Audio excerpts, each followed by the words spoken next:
top US military official for West Asia has said that military plans to strike Iran have been submitted to US President Donald Trump and that US forces are ready to act if directed.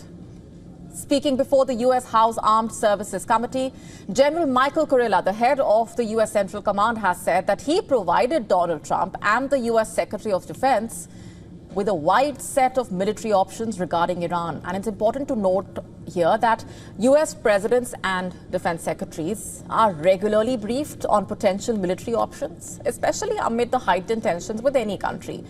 But that does not guarantee that America will definitely act on it. Now, if the US does choose to pursue military action, what are the options?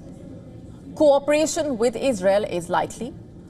Since the month of April, Israeli Prime Minister Benjamin Netanyahu has on multiple occasions reportedly expressed a desire for US approval and assistance in launching attacks on Iranian nuclear sites.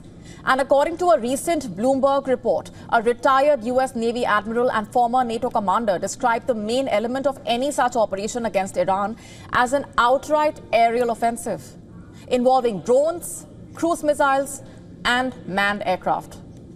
Adding that before launching any direct strikes, military planners would likely begin with a cyber campaign aimed at disabling Iranian defense systems. This phase could be followed by missile and drone strikes targeting Iran's air defense systems, while special operations forces could also be deployed. Remember, last year, Israeli commandos flew by helicopter into Syria and destroyed an underground Hezbollah bunker. That operation combined airstrikes, special forces, and rapid mobilization. The former NATO commander has said that the US and Israel could use a similar tactic again, possibly involving naval ships to bring special forces close to Iranian territory. And subsequently, the US could use its long-range Tomahawk cruise missile attacks launched from naval vessels, aiming to dismantle Iran's radar networks, electric grids, communications infrastructure, and anti-aircraft batteries. At the same time, drones could be launched to neutralize Iran's air force on the ground before it could respond, a strategy similar to what Ukraine used against Russia earlier this month.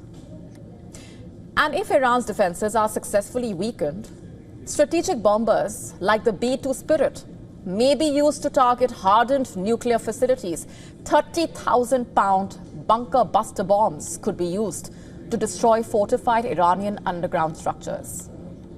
In March and April, satellite images and reports said that the US had started massing B-2 bombers at the strategic US military base in Diego Garcia in the Indian Ocean, within operational range of Iran. However, striking Iran's nuclear facilities presents serious challenges. The facilities are widely dispersed, heavily fortified, and located deep underground. Any mission would face logistical as also geographical hurdles, not to mention the risks of escalation. And Iran remains a major regional power with an extensive military arsenal. Its ballistic missiles can reportedly hit targets more than 1,700 kilometers away.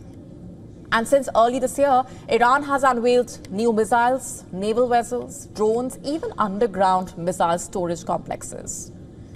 Just yesterday, Iranian authorities issued a warning that any Israeli strike on its nuclear facilities would prompt a counterattack on Israel's nuclear sites. Tehran said it possesses intelligence about those Israeli locations and has made it clear that it would retaliate if provoked. And in the latest, Iran has threatened to strike US bases in the region if military conflict arises. Listen to this. God willing, it won't come to that, and the talks will yield results. But if they don't and conflict is imposed on us, the enemy's losses will undoubtedly be greater than ours. In that case, America will have to leave the region because all its bases are within our reach. We have access to them, and without hesitation, we will target all of them in the host countries. In fact, Donald Trump has reportedly told Netanyahu over a phone call early this week that there is a chance of reaching a nuclear deal with Iran, and he therefore opposes military action at this point. So what happens next is really anyone's guess, and all eyes will be on the 6th round of the nuclear talks between the US and Iran later this week.